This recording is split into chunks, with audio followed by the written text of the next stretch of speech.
Economy and Politics show where we discuss developments in the economic space as it affects the populace. Today we have another interesting conversation. We'll be looking at the activities in the Nigerian gas market. How can we achieve a viable and efficient gas market that works for everyone and drives inclusive economic growth? That'll be our conversation today, based on the stable of a report recently published by Proshare that looks at the PPRA and gas market avoiding a Robin Hood. That was published recently by the research team. We meet to have this conversation is Mr. Adesola Borokinni, an economist with Proshare. Nice to have you on the show. Yeah, thank you. After some several months, and once again, welcome. Now let's begin with this report. You look at something very fundamental, which has to do with how the gas market evolved and, of course, how it should operate. And one area of concern is the imposition of charges in the gas market. From your perspective, looking at this report, the major goal is that it should be positioning Nigeria as the leading investment destination hub for gas. Will this disincentivize that investment? Okay, thank you very much for the question. To offer or to give a proper broad view of what is ongoing presently in the gas industry, I would like to start by giving a proper context. First, it should be noted that Nigerian gas industry presently is deregulated. And once an industry is said to be deregulated, it basically means that there's less government intervention. You allow the market forces of demand and supply to determine the prices. But presently, what we can see in the gas industry is the fact that the PPPRA, which is the Petroleum Product Regulatory Agency, what it's presently doing is the fact that it is imposing some administrative charges on gas. That's about 1.23 kobo per liter for gas. So what happened presently is the fact that gas stakeholders are complaining that since the PPPRA is not offering any service to the gas industry, such amount which is being imposed is uncalled for. And because of that, there are various implications, as you've merely mentioned in your question, prominent of which is the fact that this administrative charge, which you've mentioned, can disincentivize investment. First, like we've mentioned, since it's assumed that the gas industry is deregulated, you expect, like I've mentioned, you expect the forces of demand and supply to determine the prices. So what happens with that imposition of the administrative charge? What happens is what is called deadweight loss. And deadweight loss is an excess burden, right? It occurs when there's economic inefficiency by not producing socially optimum level of production. And you realize that that's counterintuitive to the government's policy in trying to make Nigeria a gas country. You can see recently Nigeria's policy of gas decade 2021 to 2030. So you realize that the imposition of that administrative charge, what it does basically, it discourages people, or it discourages investment. Local consumers who would have wanted to consume gas, such as LPG, the liquefied petroleum gas. What happens is the charges or the burden is transferred from the producers to the consumers. So you see a shift of consumers, right, from LPG, which is more environmental friendly, to alternatives which are not environmental friendly, such as the PMS, which is premium motor spirit, AGO, the automated gas oil, or DPK, which is the dual purpose kerosene. So you realize that people are likely going to shift to these alternatives, which are not gas friendly, which are not energy friendly or environmental friendly. So that's in negation to the government's policy of, like I said, of trying to ensure that gas becomes the major stay of the Nigerian economy. And aside that also, what it leads to is what we call a Cobra effect. Now, a Cobra effect basically talks about the fact that a policy with good initiative or good intentions, rather, once it's imposed, it comes out counterintuitive. For example, like I've mentioned, about 2 months ago, last year stroke this year, you realize that the government was saying, oh, we're likely going to convert cars from using PMS to liquefied petroleum gas. But the Cobra effect in this sense is the fact that once the government or the PPPRA continues to impose these charges to probably boost revenue, you realize that this discourages investors. Obviously, every investor wants to recoup returns. That's their major incentive. So once this occurs, they are, like you mentioned, they are disincentivized and they are likely going to seek out other friendly environments which are developed or developing, such as Australia, the USA, Canada, to put their investment and get reasonable returns on their investments. So in essence, if this is not addressed, it will stifle prospect for investments in the market and the industry. Now, if we look at the market-based approach, which of course you said we should allow since we've now deregulated, what for you is the policy signals that we need to begin to see showing that yes, we've embraced the regulation and we need to begin to follow through with this market-based approach? Okay, first, I think the government has started good policies or has started implementing good policies, but it's not enough. Well, let me make my correction. Not necessarily started, but you've seen body languages of the government that yes, it wants to place itself on the right track, and we could see that in the essence, in the instance of the PIB, which is the Petroleum Industry Bill. What the bill seeks to do is to totally deregulate not just the gas sector, but in totality the oil and gas sector. And we could see some sections of the bill, such as Section 52. And basically, what Section 52 does, what Section 52 does of the bill is the fact that it establishes an authority which is known as the Midstream and Downstream Regulatory Authority, and that authority is saddled with the function of oversight as regards technical, operational, and commercial activities. And aside that, also the authority also is supposed to ensure safe, efficient and sustainable infrastructural development in the midstream and downstream business. And for us in Proshare, we feel yes, this is a step in the right direction. And aside that, also the bill, right, also empowers the midstream and downstream regulatory authority to create what is known as the Midstream Gas Infrastructure Fund. And I think for that fund will contain investments both from the government and private equity. And I think that addresses issues as regards infrastructure. And aside that, also the Midstream and Downstream Regulatory Authority is also charged with the function of implementing the Nigerian Gas Transportation Network Code. And for me, I feel this addresses the issue of gas supply, gas deliverability, and it will ensure that proper infrastructures are put in place to ensure that there's open access to transportation, right, of liquids and natural gas. And aside that, yes, you see that the PIB ticks some box as regards best policies to attract investment or to totally boost investment in the gas industry. Besides that, there are also some drawbacks that we feel are likely going to affect the gas industry. And one which is prominent is Section 167, subsection 7 of the PIB bill. And what that does basically is it ensures or it gives the authority, which is the Midstream and Downstream Regulatory Authority, it gives them the right to fix a base price. And we understand that given the context, right, that is understandable, given the fact that they are trying to protect heavily gas-based industries and the power sector and the consumers. But the point basically is the fact that if you want to totally deregulate the sector, yes, totally deregulate it, and the government should have minimal interventions to the official price model. Yes, exactly, okay. Exactly. But I still feel in instances where some gas stakeholders want to build cartel or monopolistic structure that are likely going to affect the consumers, then such interventions are justified. And aside that, also, such interventions as regards fixing of base price should be as transparent as possible, so it doesn't serve as antecedent for policies that do not go well with the gas industry.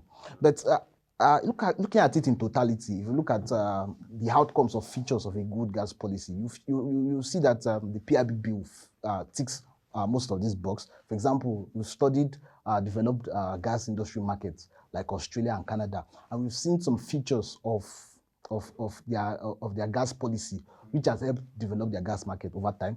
Such features of the gas policy include, number one, gas deliverability, which we say that the PIB bill addresses by setting up the Midstream and Downstream Regulatory Authority, which is supposed to implement the Nigerian Gas transportation scheme. And aside that also, gas affordability. We believe that once there's total deregulation of the system, of the gas sector rather, there's a willing buyer, willing seller. So in that case, there's affordability because it's based on what the consumers want. And also, we also understand the fact that when there's competition between gas suppliers, it also helps to reduce price. Aside that, we also have gas availability, and we have involvement of the stakeholders, which I feel is the missing link. I feel the PIB bill or the regulator or the authorities will need to work hand in hand also with stakeholders in the gas to understand their plight that is ongoing. Now, when we look at the role of the legislature, the National Assembly, we know that the PIB is still at the National Assembly level, of that it's completely passed and sent back to the president for his assent. What would you expect them to do in terms of that legislation that, like you rightly mentioned, Australia, make our market investor friendly for gas? Okay, like you rightly said, the legislation as regards the bill is still ongoing. Discussions, debates as regards the content of the PI bill is still presently being debated. But learning from countries like Australia, what you expect or features of the bill should be, number one, it's supposed to minimize complexities. And in the report, you will see, you look at a particular section at the beginning of the report that talks about the fact that there's some level of complexities that are not necessarily needed. For example, it's outrightly noted that the gas sector has been deregulated. Therefore, this means that the PPPRA does not set guiding templates. Hence, they don't have any value addition to the gas. Hence, you don't expect the PPPRA to fix any form of administrative charge. So you expect the the PIB bill to address issues to, as much as possible, minimize any form of complexities. Also, you expect the bill, if passed, also to facilitate the local gas utilization prospects. One good merit of the regulation is the fact that it encourages investment. There'll be inflow. Investors will be interested in building infrastructures. And once that happens, what it basically means is there's likely going to be full utilization of gas in the country. Aside that, also, we're expecting proper transparency and clarity of rules. I understand that in the PIB bill, the NNPC will be unbundled, and I feel that's a step in the right direction. Before, we had NNPC playing. It even has a gas and yeah, we had NNPC playing both as a regulator and also as a supplier. Yeah, so that should not be so. So we expect also for the bill to also facilitate effective project development, and also, like I said, the development of infrastructure, which we have seen with the gas infrastructure fund that will be managed by the Midstream and Downstream Regulatory Authority. Now, let's look at stakeholder engagement, because the Nigerian gas association is there. We have government, we have regulators. What would you be expecting to see in the weeks to come? We need a broader stakeholder engagement, like you said. We need to have a balance. I mean, it's what we call a win-win situation, because this is going to have effects, definitely, on the pricing, going to have effect on the consumers and the economy at large. Okay, as regards stakeholders' participation, I think that was what necessitated rewriting this report. The stakeholders in the gas industry have come out to complain that no, these are clear responsibilities of the PPRA, and since the gas sector has been totally deregulated, you don't expect the PPPRA to still levy or still impose such administrative charge. So my present submission is the fact that the PIB bill is ongoing. We expect debates as much as possible. Like as you rightly mentioned, you also expect that gas stakeholders, both involved in LPGs, the present regulatory authorities, probably the PPPRA and PPMC, meet together, come together, look at countries where pricing has worked greatly. Look at countries like Australia, Canada, and USA, where they have a good gas policy framework that has encouraged gas. Yes, it has encouraged strengthen the ecosystem. Yes, fantastic. So I believe if that happens, right, I believe then our policy of being a gas nation, gas decade policy from 2021 to 2030, it will be more realistic and more achievable in the future time. So definitely, if that is done, we can talk about gas industrialization too, which will have impacts on the economy and will lift millions from poverty and create more jobs. Yes, you're right, because as noted, Nigeria has huge gas reserves that is yet to be untapped, and hence the clamor for total deregulation of the gas industry, not just in writing, but in full implementation. In full implementation, definitely we need to understand that and make that really happen effectively. In your parting shots for this conversation, what will you project for Nigeria to really take seriously between this 2021 to 2030? We're looking at having gas as an alternative source of energy, well, because you're looking at clean energy. That's part of the global agenda, clean energy, renewable energy, and Nigeria taking gas as a big one, and industrialization, and also creating the enabler for more investments. What are the 1, 2, or 3 top things that you'd like to see from the policy, stakeholder, and larger economy side? Okay, like you rightly mentioned, it is necessary for all stakeholders to come together, both from the government and gas stakeholders. But what I would like to see is coming together, right, to come up with policies, right, that will facilitate, number one, commercialization of supply, affordability of gas, right, gas availability, because that's necessary. One major take home that we could get from the COVID-19 pandemic was the fact that according to the PPPRA, the Petroleum Pricing Regulatory Authority, in 2020, Nigeria's gas, the ratio of imports of LPG to local production stood at 56% to 44%.